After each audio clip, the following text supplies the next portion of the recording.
Friends, मैं स्वागत करता हूं अपने इस YouTube channel Sunil arts classes Sitamarhi में। इससे पहले मैं एक वीडियो बनाया था मुग़ल काल के बारे में। वो बाबर के बारे में था, जो बाबर आया और भारत में 1526 ईस्वी में भारत में मुग़ल वंश के नाम से भारत की गद्दी पर बैठा। आज आपको उसका जो बेटा था, बाबर के बेटा, उसका नाम हुमायूं था। ऐसे उसके 4 पुत्र थे, हुमायूं, कामरान, हिंदाल, अस्करी, 4 पुत्र थे। परंतु जो गद्दी पर बैठा, दिल्ली के सत्ता पर बैठा, उसका नाम हुमायूं था। हुमायूं के बारे में हम उसके बारे में पूरा जीवनी जानेंगे कि क्या होता है। ऐसे हुमायूं जो होता है, हुमायूं का शाब्दिक अर्थ होता है भाग्यशाली। हुमायूं का शाब्दिक अर्थ होता है भाग्यशाली।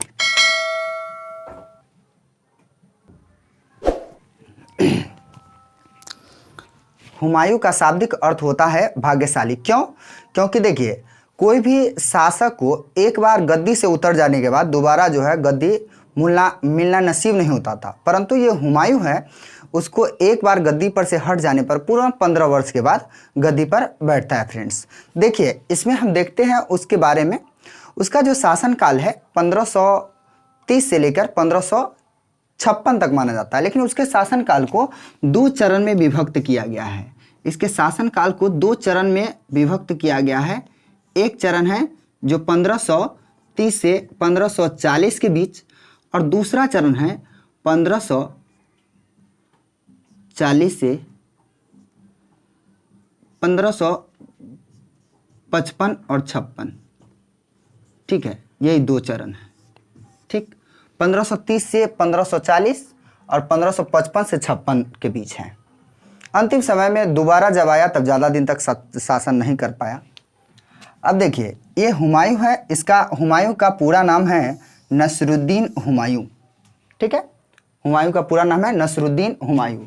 पिता इसका है बाबर, माता के नाम महाम अनग्गा या महिमा सुल्तानम या महिमा सुल्तान। यह है माहम अनग्गा या माहिम सुल्तान। माहिम सुल्तान इसकी जो माँ थी, वो तैमूरी शासक जो था, उसका तैमूरी शासक हुसैन बेकरा था, उसकी पुत्री थी ये माहिम सुल्तान या महाम अनग्गा। ठीक है, अब देखिए, यहाँ जो इसका जन्म हुआ था, हुमायूं का जन्म 6 मार्च 1508 ईस्वी को काबुल अफगानिस्तान में हुआ था। काबुल जो वर्तमान समय में अफगानिस्तान पड़ता है। ठीक है, इसका जन्म हुआ था 6 मार्च 1508 ईस्वी में, और 23 वर्ष की अवस्था, जब इसको जोड़िएगा तो 1530 पूर्ता है। 23 वर्ष की अवस्था में लगभग, ठीक है, 23 वर्ष की अवस्था में 29 दिसंबर 1530 ईस्वी के जो है यह गद्दी पर बैठा। ठीक है, 22 या 23 वर्ष की अवस्था है लगभग, जिसमें से इसका राज्याभिषेक हुआ और दिल्ली के गद्दी पर जाकर बैठ गया। ये मुगल वंश का दूसरा शासक था। ठीक है, प्रथम बाबर था और दूसरा इसका नाम हुमायूं था, उसी का पुत्र था। और ये जो है इसकी पत्नी थी हमीदा बानो बेगम। ठीक, इससे विवाह हालांकि 1541 ईस्वी में हुआ था, लेकिन आपको हम पहले बता दें, इसका परिचय दे रहे हैं, तो इसकी पत्नी के नाम हमीदा बानो बेगम था। और सिया बाबा जो है, मीर सिया बाबा, उसकी ये बेटी थी। ठीक है, भाई जो था, 4 भाई था। कामरान था, सबसे बड़ा हुमायूं था, कामरान था, अस्करी था, हिंदाल था। ये 4 भाई था। चारों भाई में अलग अलग प्रांत जो है विभक्त कर दिया खुद हुमायूं। गद्दी पर जब बैठा ये 1530 ईस्वी में बाबर के मरने के बाद, तो ये गद्दी पर बैठने से पहले बदखासा एक जगह है, वहाँ का ये सूबेदार होता था। सूबेदार बच्चों होता था, पहले सूबा होता था, उसी को वहाँ जो एक राजा की तरह होता था, उसी को हम कहते थे सूबादार। ठीक है, जैसे आप अभी के वर्तमान समय में मुख्यमंत्री को ले लीजिए, किसी राज्य के मुख्यमंत्री होते हैं, एज लाइक उसी प्रकार से होता था पहले। ठीक है, चलिए अब इसकी उपलब्धि के बारे में देखें। ठीक है, इसकी उपलब्धि, जब भी गद्दी पर बैठा तो 1531 ईस्वी में कालिंजर अभियान था, वहाँ कालिंजर अभियान किया 1531 ईस्वी में। देखिए, गद्दी पर बैठने के जस्ट बाद, गद्दी पर बैठा 1530 में, और 1531 में कालिंजर अभियान पर निकला। कालिंजर अभियान में क्या था, राजा प्रताप देव जो था वो मुगल का अधीनता स्वीकार किया था, लेकिन ये प्रत्यक्ष रूप से स्वीकार कराने के लिए जो है वहाँ पर पहुंचे थे कालिंजर अभियान के तहत। ठीक है, उसके बाद 1532 ईस्वी में दोहरिया का युद्ध हुआ था, जो मोहम्मद खान लोदी था उससे किया था। ठीक है, दोहरिया का युद्ध जो मोहम्मद खान लोदी था उससे किया था। 1532 में ही उन्होंने चुनार अभियान किया था। चुनार चुनार दुर्ग अभियान, चुनार एक दुर्ग था उसका अभियान किया था, ठीक है।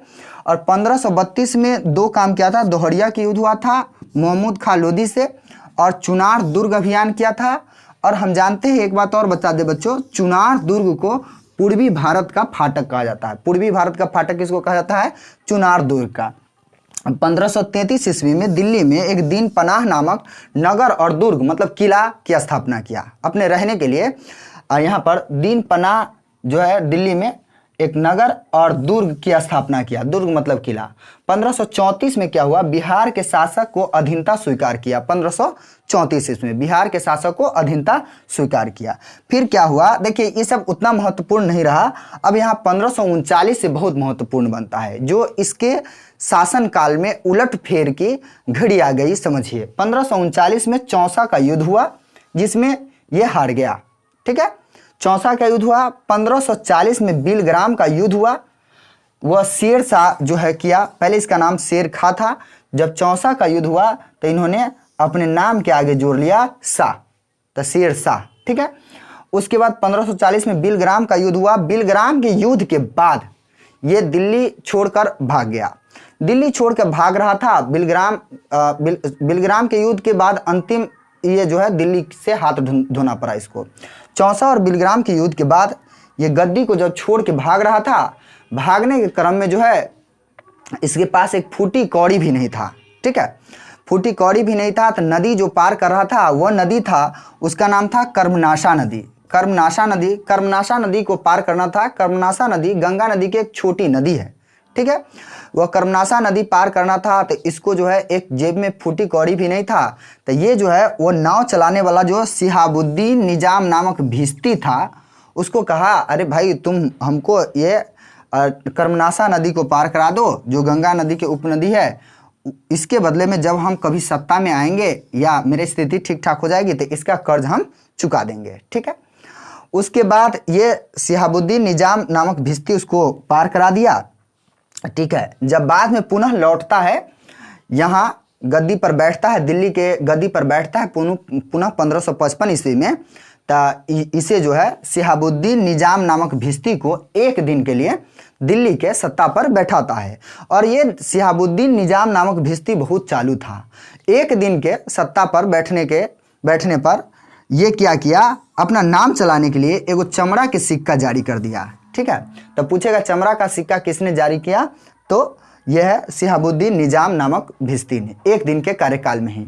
उसके बाद आ जाइए 1555 में। देखिए 1539 और 40 के युद्ध के बाद ये दिल्ली के सत्ता को छोड़ दिया। उसके बाद ये अपना भटकने लगा जीवन। 1541 में इसका भी 1540 में गया, 1541 में विवाह होता है। 1542 ईस्वी में अकबर का जन्म होता है।